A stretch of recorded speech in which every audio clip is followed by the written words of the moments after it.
Do something bad to us, we are going to do things to you that have never been done before.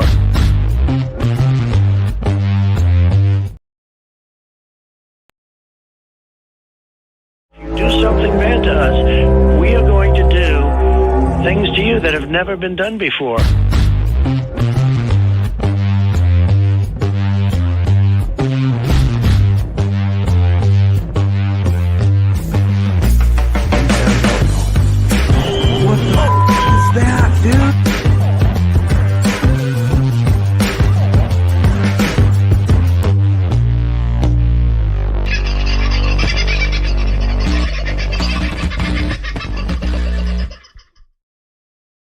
Well, g'day, folks. How are you? Back in the bus again tonight. We've had a little bit of rain today, but that didn't dissuade me, as you will see in the not-too-distant future.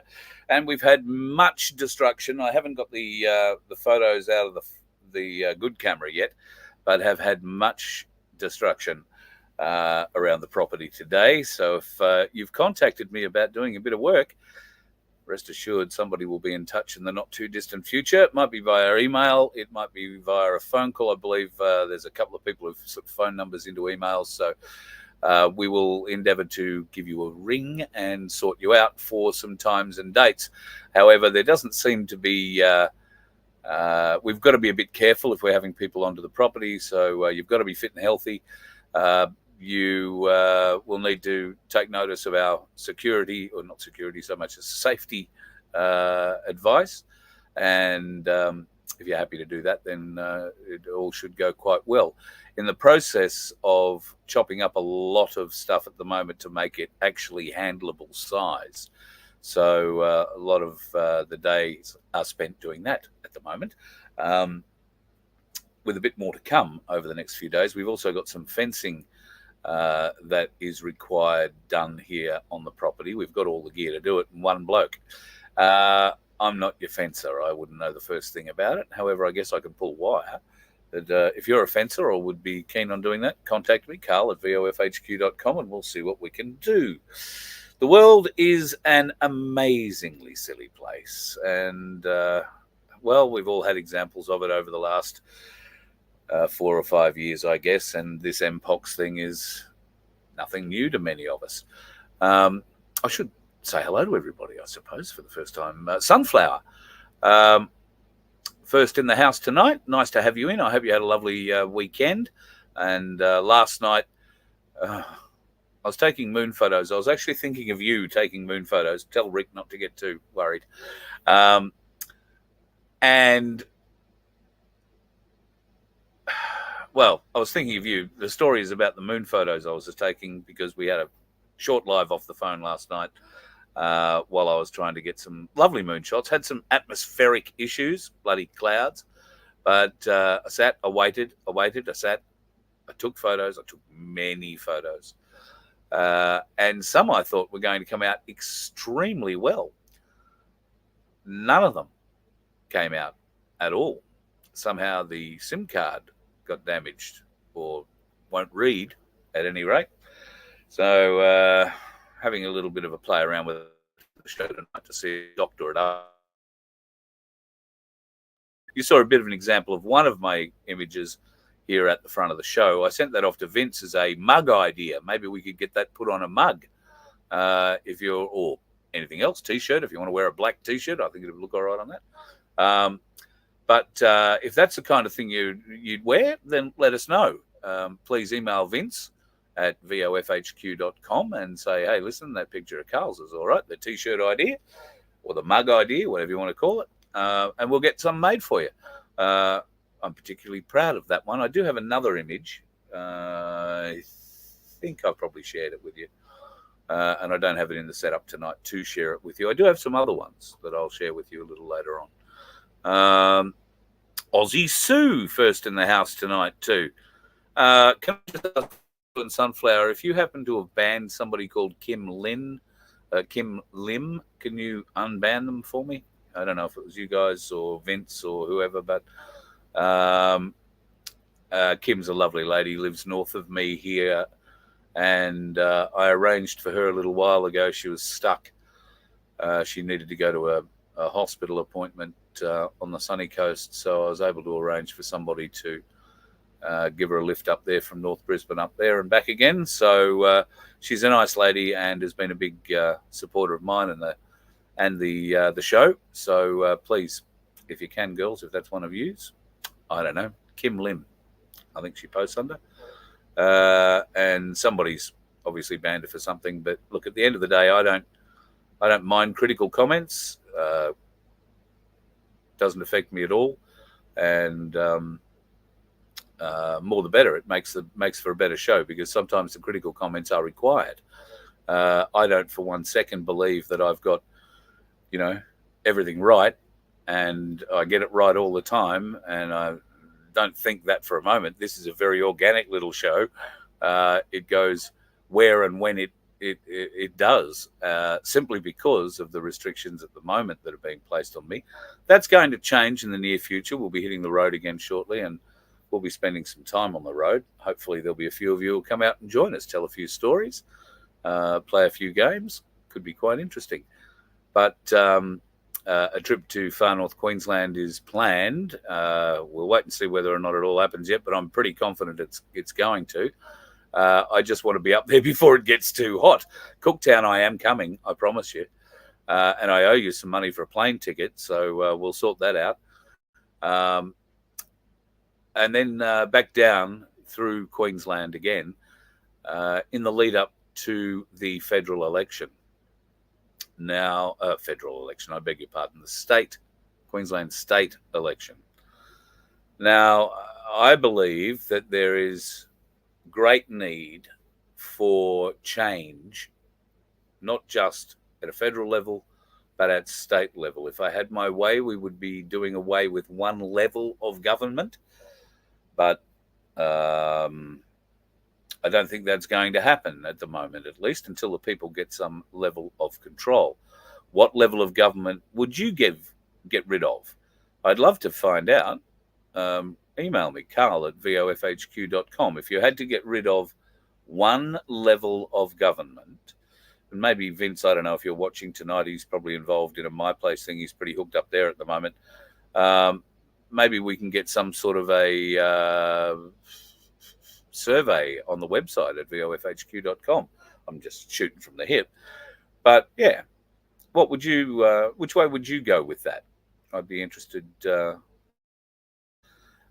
else is in the house? Jack's in the house tonight. Dave O, hello, mate. Nice to see you in too. Thank you today, mate. I appreciate it. Harm, good hearing from you. I think I've got a text from you. I haven't read it yet. It's those days, mate. And without wanting to delve too deeply into the day, it probably looks a lot like this, I would say, is probably how you would best explain my day. Well, not the whole day, because it did start raining, I don't know, about lunchtime, which was a little bit annoying. Had planned to do a lot more work than that, but the day didn't quite go as planned, but got a little bit of it done. Just a little bit. There's my kit and bits and pieces. So the folks will be very happy when they come camping this part of the world. That's what I started with. And this is basically cleanup piles that have already been put in place after the tornado came through at Christmas. So they've dried out now and pretty much been picked over by the campers who can take anything they like. However, if you want to cut it up, probably bring your own chainsaw or your own axe. So they've scavenged anything that they could carry out of it. So now it's looking more like that. And yeah, very flash indeed. I guess while we're doing round the camp things, it's been busy around here from this perspective. Yes, baby lambs, lots and lots of baby lambs, and that one was the second of twins when it eventually got birthed. Sorry, you were probably having dinner. I meant to warn you about that. I apologize. So there you go. That gives you a bit of an idea of what's been going on around here. Now, I just want to see. I don't want to leave out Pete from Pinaroo, because Pete from Pinaroo has also been playing birth mother. Well, not birth mother. What do you call them? Midwife. Little baby calf. How gorgeous is that? So congratulations, Pete. I'm sure you've probably had one or two more. We'll get back to more pictures shortly, and there'll be something a little more than that. Hello, Barbara. Nice to have you in. Debs is in too. Who else? Indigoros. I think I've said that wrong. Forgotten Memories. How are you? Crunch, good to have you in, dude. And Daniel, always in the house. Nice to have you in, mate. Always good. So Victoria are going to have high temperatures now. Well, I heard some rumor today. It must have been on the car at some point in the news that yes, there was a heat wave coming, threatening to end the snow season early. Okay. I think when does the snow season normally end? September, end of September. It wouldn't be the first time the Australian snow season has ended early, so let's not get too upset about all of that. Admittedly, the last few years, it's probably been bumper years, I guess, is the way you would describe snow in many parts of Australia. And it's hung around. It's been engineered to hang around. You might recall it was snowing Christmas Day a few years back on Mount Buffalo and Mount Buller. Why? Well, they wanted to keep that ice cap up there. They wanted to keep that melt. Have it melt when and, well, more particularly when they liked. Why? Well, it has to do with flooding. Remember Lake Eildon. Remember the Goulburn and the Murray Rivers. Remember the flooding that has gone on through there because of what? Well, that was snow melt. And how did they drag that flooding out for so long? And they have. By extending the snow season. Not the season exactly, just the snow. Maybe a bit of spraying around that too to harden the pack up on the bright days, you know. Anyway, now they're going to claim that through some bloody horror thing, the season's going to come to a close early. When I was a kid, you were lucky to have a season at the end of August. If there was anything left to ski on at the end of August, good luck. The first time my mum and dad ever took us to the snow, the only time my mum and dad ever took us to the snow, there was no snow. There's a couple of little patches of ice, but no snow. Very disappointing. Very disappointing. I had to wait for years. And then I embarrassed myself so much on one of the mountains I've never been back. Goes to see what sort of stupid things one does, really. I don't know where my readers are tonight, so I was looking for those before, but... Oh, hang on. Might not have too. Oh, no, found them.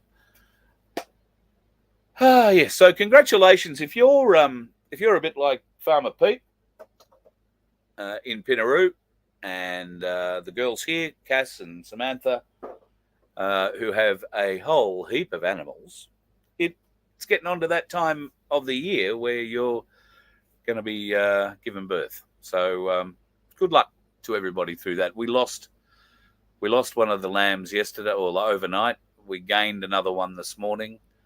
I think there are 6 in all now lambs. We've lost 2, and we lost a baby goat. But I guess nature has its way, doesn't it? And while every effort is made, if we find, well, particularly I think Cass's daughter Kiana at the moment has taken up feeding and nurturing these lambs that if they get sick or whatever, trying to keep them alive. And we've only really had one that needed that sort of level of care, and it was a bit far gone. So unfortunately, it passed away. But yeah. Okay, Crunch. What are we talking about here?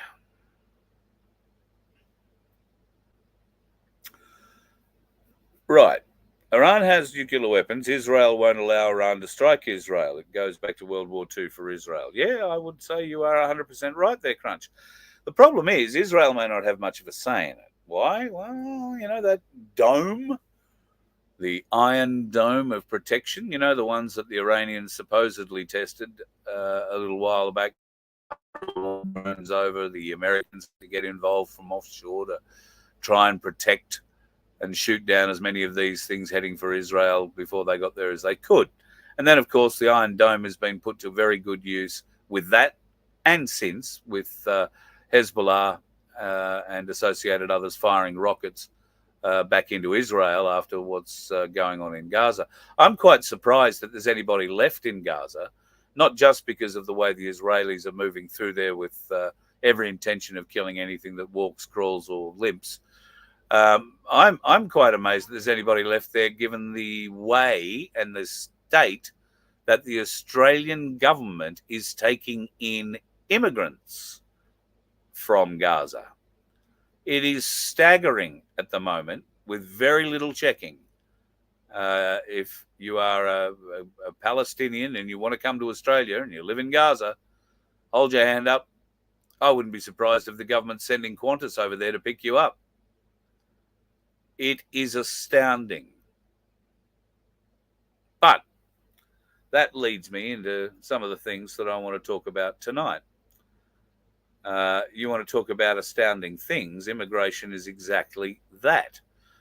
The number of migrants in Australia since the Albanese government rose to power has already exceeded the immigration target for the last financial year. The net migration intake from July 2023 to May 2024 was 425,510. That's well ahead of the 395,000 that Labor committed to in the budget. 27 months, Mr. Albanese has brought in more migrants than the entire Hawke-Keating years, which lasted 5 times longer at 156 months.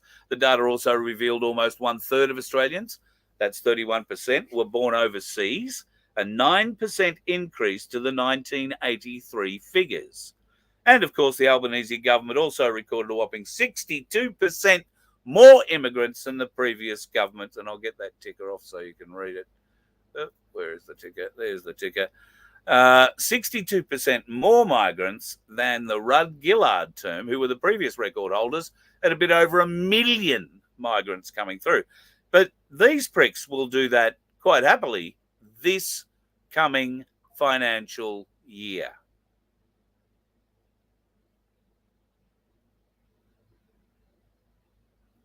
I'm staggered by those numbers, absolutely staggered by them. Our nation is being stolen. It is being diluted. And with it, all the Australian ideals that we grew up with. Why? Because they're swaying the population percentage. How do you fight something like that? Find a good woman and get her pregnant, and then stand by her and the children you have.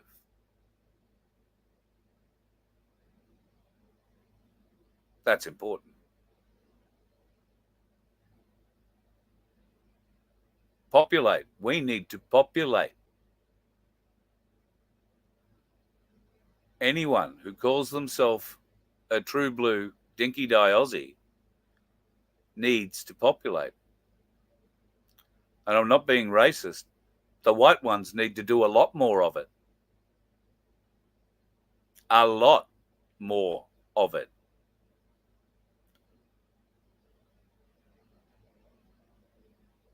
But when increasingly I talk to young people today about, and even my own daughter, I would love to have a grandchild, but what sort of a world are you bringing those children into?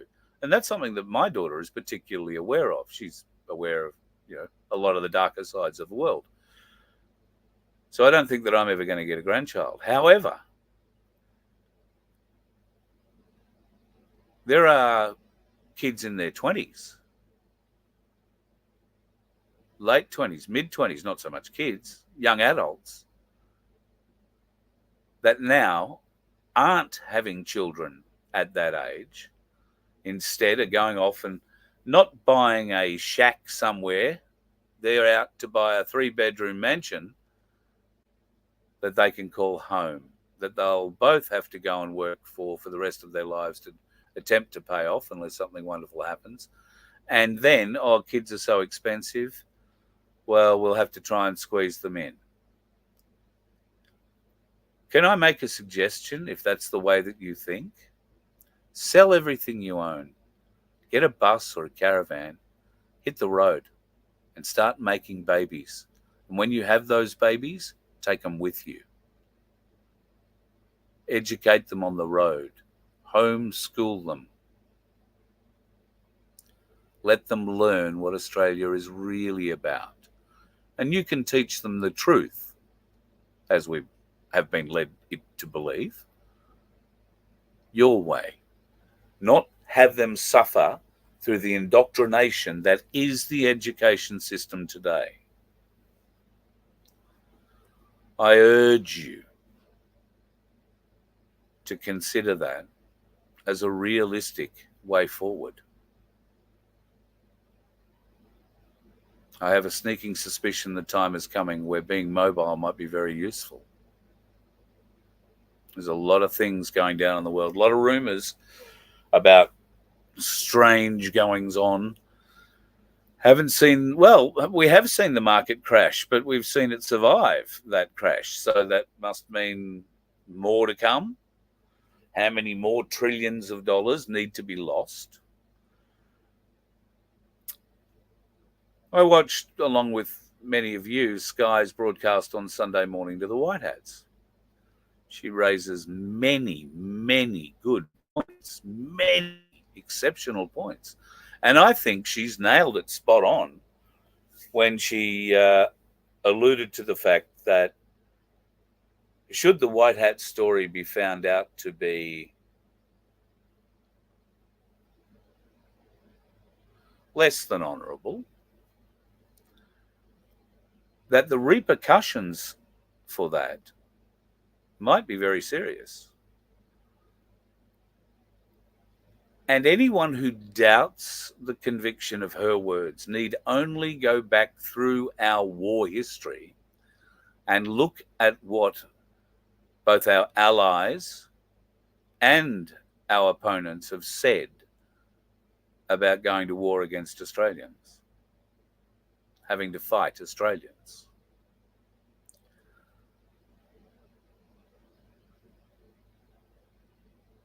Don't underestimate Australia.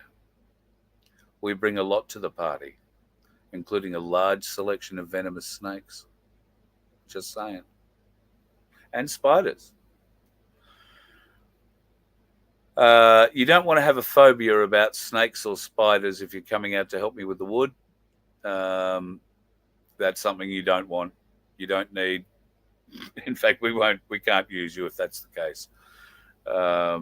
I had somebody come up and offer the other day, and it was like, oh, yeah, love to help them. And a huntsman came out on a tree that we were standing beside, and that was the end of them. I said, we're likely to see a few of those. Oh, I can't do that. Okay, all right. No worries. It's a sad day. CFMEU and our Labor government, Albanese bringing in hundreds upon hundreds of thousands of immigrants and doing exactly what's happening in the US with the illegal crossings over the border. They're funneling them into the states, and more particularly, I think, the electorates that Labor are weak in. And, of course, those people who are let in under the Labor laws think that Labor are just the most wonderful people on earth, and why wouldn't you? I mean, you're allowed to come to this country. You're given a free rein to head to the head of the queue, a special queue of your own. No doubt it's Centrelink, to make sure that we, the people here in Australia, pay for everything that these new immigrants need when they get to the country. And we're already, over 100,000 more than the budget said they were going to get for last year.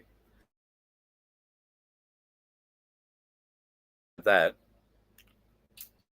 the level of immigration, and I have a friend who works in immigration, and I am told that the work level there has gone through the roof.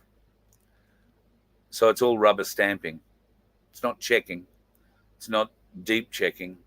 It's all very cursory and rubber stamp, bang, move on, next page, work out the in tray into the out tray. And that's the mentality that these people have, unfortunately, for the most part. Very sad. CFMEU have enjoyed wonderful protection from the Labor Party for ever, I would go so far as to suggest. Now, they've been caught out, and if you haven't seen it, I would commend you go back a couple of weeks and have a look at a 60 Minutes story where they out the kind of things that the CFMEU get into. But bear in mind, the CFMEU are just the latest union to use such tactics. Every union who had any power at all, plus those groups that had power over the unions, exercised it ruthlessly, absolutely ruthlessly. That's what they do. And in return for being allowed to exercise that power ruthlessly, the Labor government has assured them, or they've assured the Labor government, that everybody in the CFMEU will vote for you. And they're right. For the most part. Now, when I was driving limos, I used to pick a lot of FIFO guys up, guys flying in and out of different parts of Queensland, different parts of Western Australia. And I was pretty vocal about CFMEU at the time because they were very vocal on the sites, and I was hearing some complaints from people and yada, yada, yada, yada, yada. And I had a bloke, well, I had 6 blokes in the van with me one night, taking them all home after a swing. And they were talking about how a CFME union rep had been on site that day and had been reading them all the Riot Act, telling them who to vote for. There was a federal election coming up and they wanted to vote for that red-headed clown who I think got kicked before the election with memory, and they put Crud back in. At any rate, that's what the union delegate, and he was threatening people with it, standing over them with it. And there wasn't one fella in that bus, that little van, that was going to vote for the red-headed clown. They were all going to vote the other way, which we thought at the time was a good thing, but then we got Turnbull. Just worse than Gillard, but there you go. Now, why is that? Why are blokes who are blue-collar, blue through and through, and would ordinarily be staunch union, why are they walking away? Well, that's because the Labor Party has lost sight of its core audience, its core demographic. It's always been the blue-collar worker. Well, now the blue worker isn't quite as blue as it used to be. 6-figure salaries, and not low 6, but mid to high 6-figure salaries, depending on the skill level that they have, of course. Now, some of those might be working a sweetheart shift, a 2 and 2. Some working a 2 and 1. Some might be working a 3 and 1. You really don't want to be working a 3 and 1 if you can help it. And you definitely don't want to be working a 4 and 2 or a 4 and 1. They're widowmaker swings, they're called. Now, what happens when you come home? Well, you come home to the wife who's really wants you to do some husbanding, look after the kids for a while. And where are the kids? Well, the kids are at a good school. They're not at the local high school. They're at the local private school. And that's cool. You can take the kids to school and pick them up. That's fine. No worries at all. And then on the weekends, you'll probably want to go out in the boat or the jet skis with the kids and have a bit of fun. You might want to take the boat out with a few mates and do a bit of fishing. You might be into cars.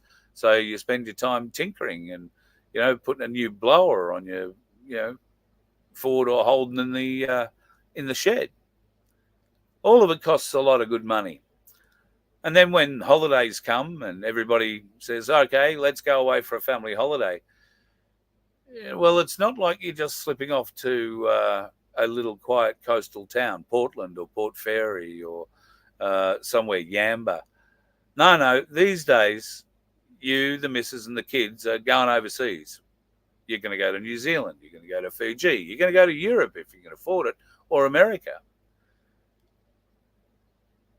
That's the big difference between Labor voters in the past and who Labor perceive their voters today. All of those people have now got big mortgages, private schools, fees, toys, lots of toys, lots of mates, lots of beers to be drunk. And all Labor want to do is take it off them, screw it up, bring in cheap workers. So the CFMEU and other unions are losing their flavour, particularly in the mines. And right now, I believe that one of the unions is playing all hell in Western Australia, in the Pilbara particularly. And it won't be hard to guess which one that'll be. I'm not going to because I don't know for sure, but I'd be 99% sure it'll be the one we're talking about. It may not, so apologies if that is the case. But the greed, and I've seen this firsthand, and it stays in them for life, the greed when they have something to hold over government, they see themselves as taking the money from government, not from us. But governments don't make money. The only money governments have is the money they take from us in taxes and fees. Fees is a good one. How many government fees have you got to pay every year? How many thousands of dollars a year, from car registration to just about every other friggin' thing, gun registration, licensing, how many thousands of dollars a year do you pay off your already taxed income so that a computer can change a figure?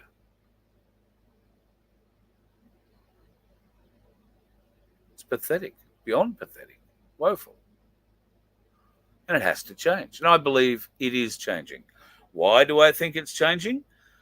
Well, there's been some interesting things coming out about the quantum financial system.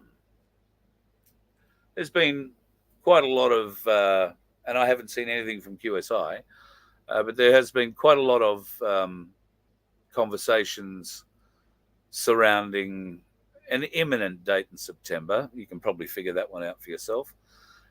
There's a lot of talk about the next 10 days or so being very eye-opening. The EBS is back in the in the rumour mill again, and all, well,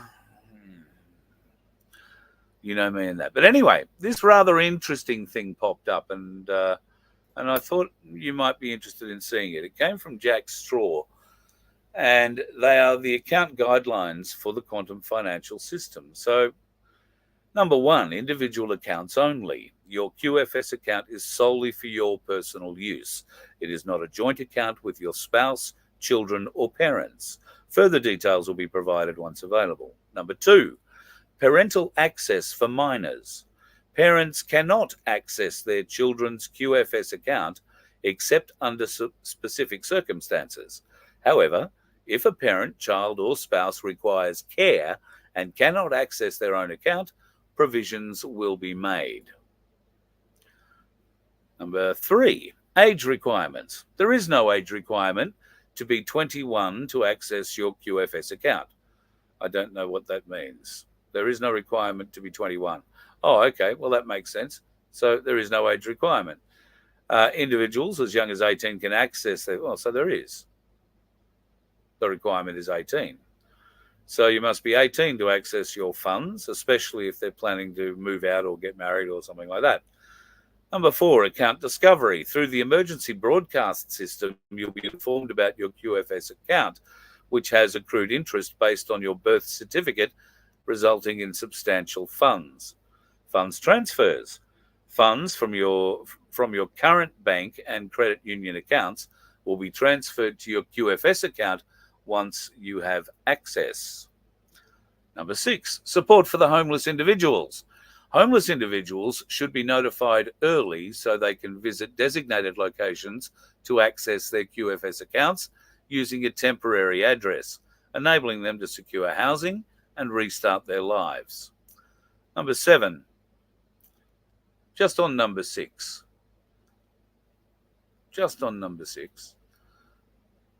there are many homeless people suffering mental health problems. Giving them a home isn't necessarily going to fix the problem. I would hope, and certainly I know that QSI have put some thought into these sorts of programs once the quantum financial system takes hold. We need to go back to having facilities to care for mental health patients. The current system is woefully inadequate, is being abused by those entrusted with caring with some of our most vulnerable in the community. I know that because I've seen it firsthand. In this, it is the bureaucracy behind it, and the health department, the politicians behind it. It is being abused. As horrible as the thought of mental asylums is, once something needs to be created. Now, we have aged care facilities. Nobody has a problem with that. Well, do you know what's happening with aged care facilities at the moment? In Brisbane, 3 of them have been taken over, are being used to house homeless.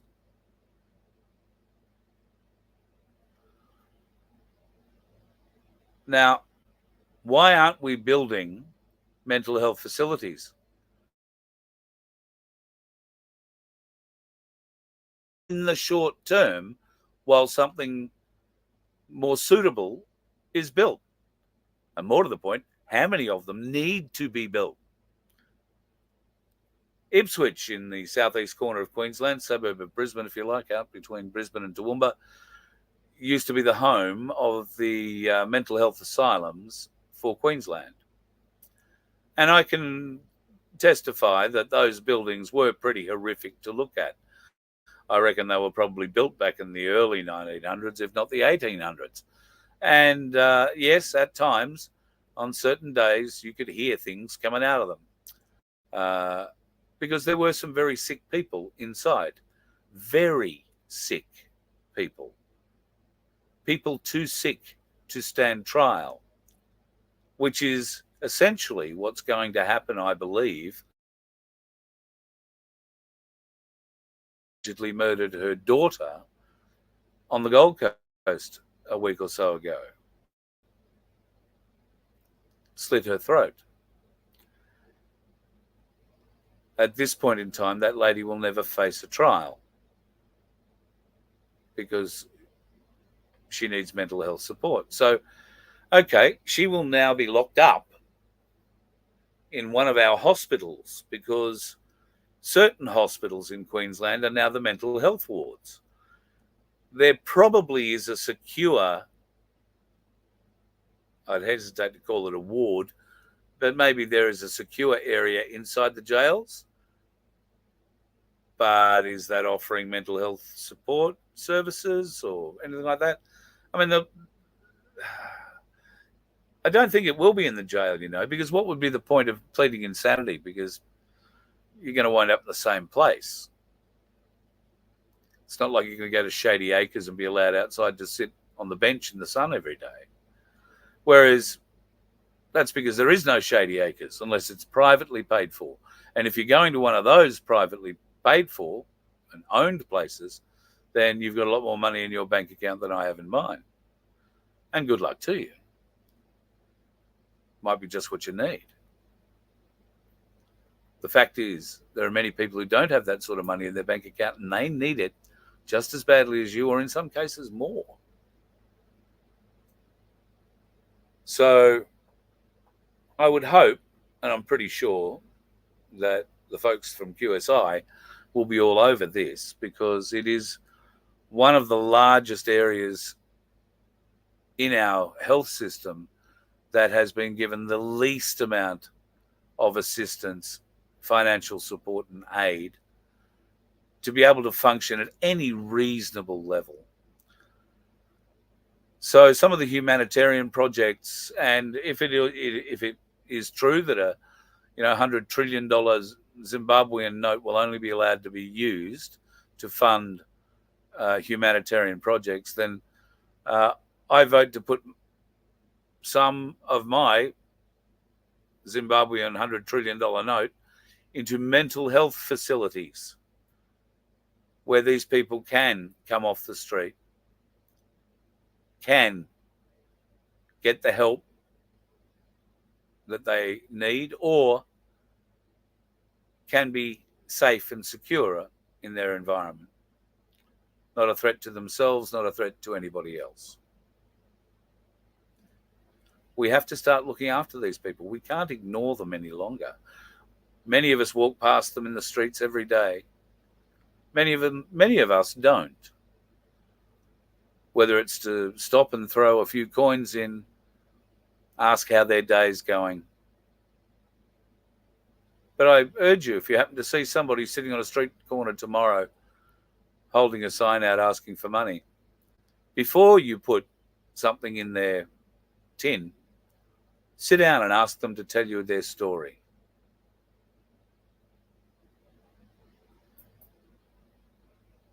You might find it very interesting. So,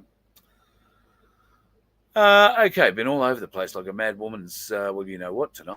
So let me just see where I'm up to. Okay, Camilo's got a show happening. We mentioned this a couple of weeks ago, I want to say. This is coming up September 7th and 8th at the beautiful Ndubby Farm at Yandina. Beautiful natural land to connect with nature and friends.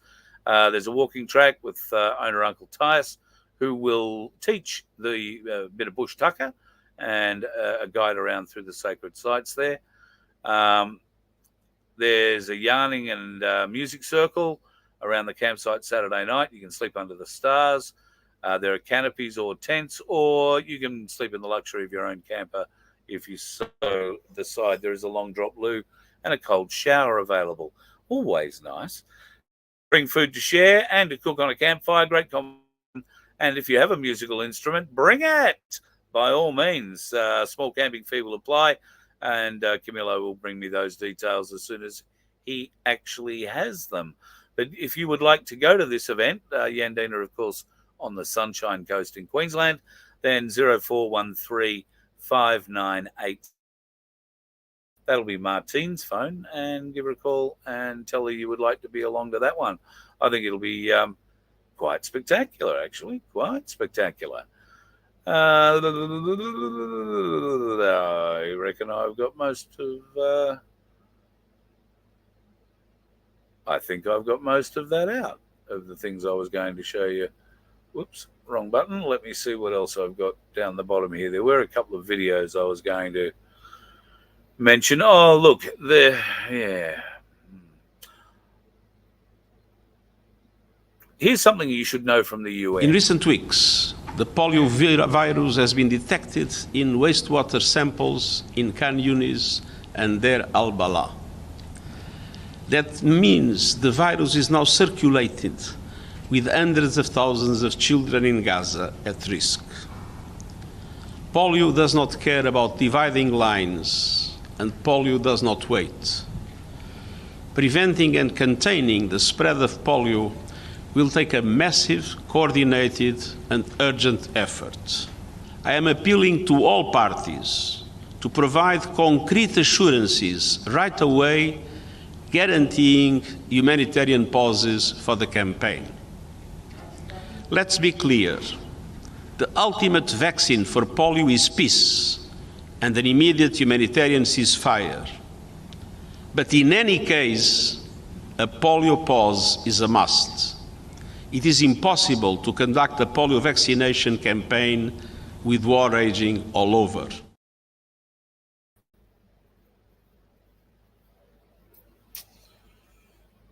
Did you remember what I said about where our new influx of migrants is coming from? Gaza. Apparently fully infested with polio.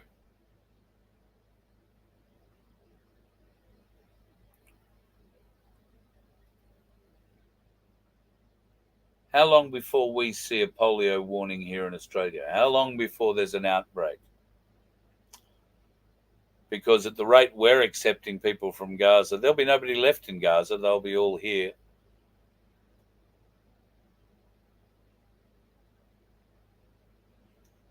This is the level of abject stupidity we have running the country. I said nearly said the company. Well, it is a company at the end of the day, isn't it?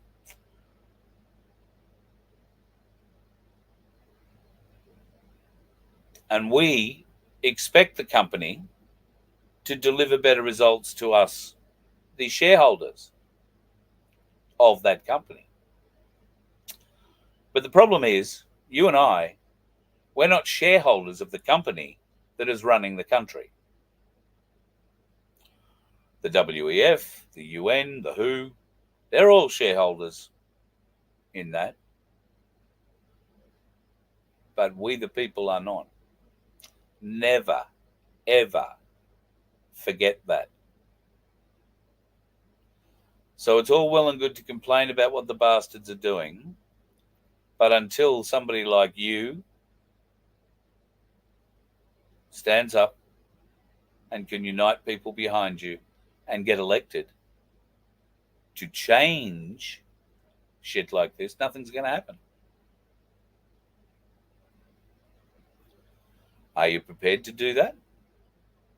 Do you know someone you would be prepared to support doing that? Well, if that's the case, reach out to them and ask. If it's you, if you're prepared to stand up for your community, even better. Is there a group of people around you who would support you in that endeavor? Because, while some of us have the best intentions in these things, we may have no skills or abilities and we need help in that regard. Well, you never know who might be in your community, who might think along similar lines to the way we do. At least someone who is awake enough to know that the bullshit that goes on with our leaders in Canberra cannot continue. It can't. Why can't it? Because blind Freddie, unlike the brainwashed percentage of the country who has no idea, blind Freddie can see we're being set up by this corporate government to be used as batteries, to work, to generate income, to give it to the government, to have the government take it off us in so many other ways. One tax after another. Would you be a person who would stand up for a 2% tax like Ricardo was putting forward? Or even a 3% tax to give the country a buffer? Put some money in the bank. Is that something you would support? Is that something you would base a campaign on? And a group of like-minded people like you? What about immigration? Involves building a train line or more. But we need people to stand up and talk.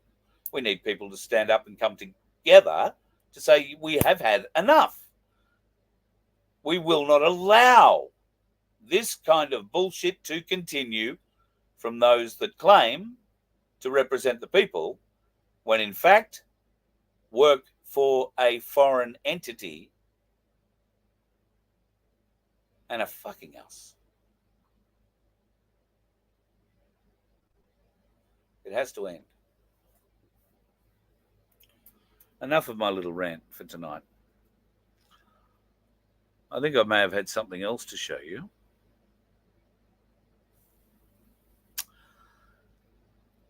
The video I'm going to play you now is based around the US, but I believe something similar happens here in Australia. Maybe not to the extent of what I believe, particularly in the last few years, that it's going this way. The states are taking children, giving them to somebody else for money that they get from the federal government. That means that all 50 states are involved. Maybe that's the good Lord telling me I'm not doing the right thing. Try again. The states are taking children, giving them to somebody else for money that they get from the federal government. That means that all 50 states are involved in government-subsidized child trafficking. It's a ring.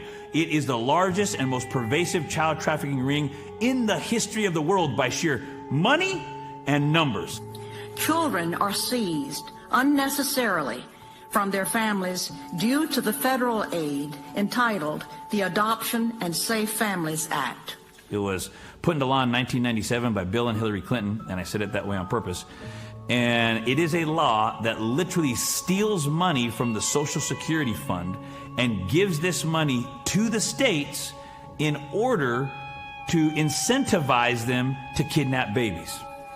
To receive the adoption incentives or bonuses, local CPS must have more children.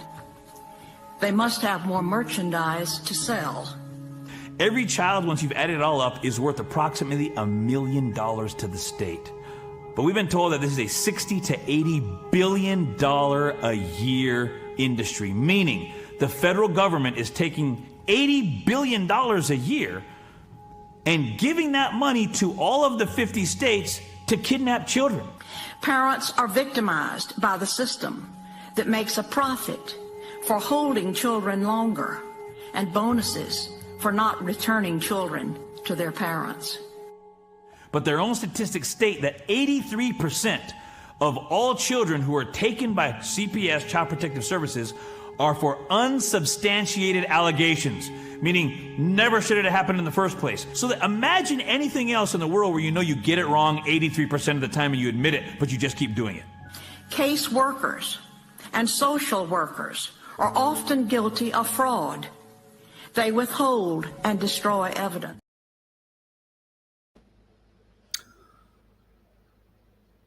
Yep. Everybody, I think everybody knows someone who's been touched in Australia by these bastards, these child stealers. And I don't think that our story is too different to what's going on in America. If you find that just disgusting, and if you find the fact that our Australian system is so absolutely corrupted, our politicians guilty of all sorts of treasonous crimes against us, not all politicians maybe, but certainly the leaders and the main parties, there is a safe haven that we can go to. Now, you may not be aware, but Vladimir Putin has issued an invitation. I won't, it's not there. You've got to watch the story, but I won't play it because that would be a breach. However, if you would like to escape all this left-tard bullshit, you can go to Russia. They will welcome you. You don't have to know the language. You'll find it bloody hard to order a potato, but you don't have to know the language. There's quite a few different things you won't have to do. They'll just be very happy to have you as you want to keep your sanity as the West quietly goes. Well, it won't go quietly. It'll go with a very large bang. Insane. Now, my only question is, do some making up here. I'm thinking the Aussie Cossack is going to become the Russian immigration minister for Australians wishing to go to Russia. And if he's not now, that could well be his designation before the end of the week, because there's probably going to be quite a lot of Aussies who are going to say, shit, Russia doesn't sound that bad compared to what we're putting up with here right now and what they are planning for us in the future, and in the near future at that. I believe 15-minute cities, total surveillance, total observation, digital ID, total control over every aspect of your life. But not in Russia. I wonder if the Aussie Cossacks still got the same phone number. Just saying. Have yourself a great night, folks. Don't go out and do anything weird. I know the moon was full last night and weird shit has happened around here today like you wouldn't believe. Today has had its moments, I'll be honest with you. We've also had some good moments. We lost a goat today. That was rather unexpected and swift. I'll leave it at that. We have a goose who has, well, we have 8 geese, but we have a goose that has taken over a woodpile and decided to lay her eggs in there. And so today I've set up a fragile tape, because that's all I had, some fragile tape, and I set up a little CCTV camera so we can make sure that people don't go near them. Because apparently, who knew this? I guess you do when you start living in a community. Everybody knows a little bit about something. Pardon me, I know nothing about geese. Turns out somebody here knows something about geese. And when they go and lay, you can't disturb them. Otherwise, they'll walk off the eggs and won't come back to them, and that'll be the end of that. So I had to be a little bit delicate around the goose today. She was getting a tad upset with me, and there were a few of her friends coming over for protection, but I think they figured out I wasn't going to disturb her on the nest at all. So all that's well. I'm looking forward to seeing what the goslings look like. And yeah, that leads me to the next question. Foxes. Gonna have to keep a bit of an eye out for foxes. I've got a slingshot. Might see how that goes. In fact, boy, are there some slingshot rifle things available on the market right now. There is an air rifle. There's a 50 caliber air rifle. Staggering. But there is also these slingshots that you sort of stand on to raise up, and they're like a rifle, apparently extremely accurate. And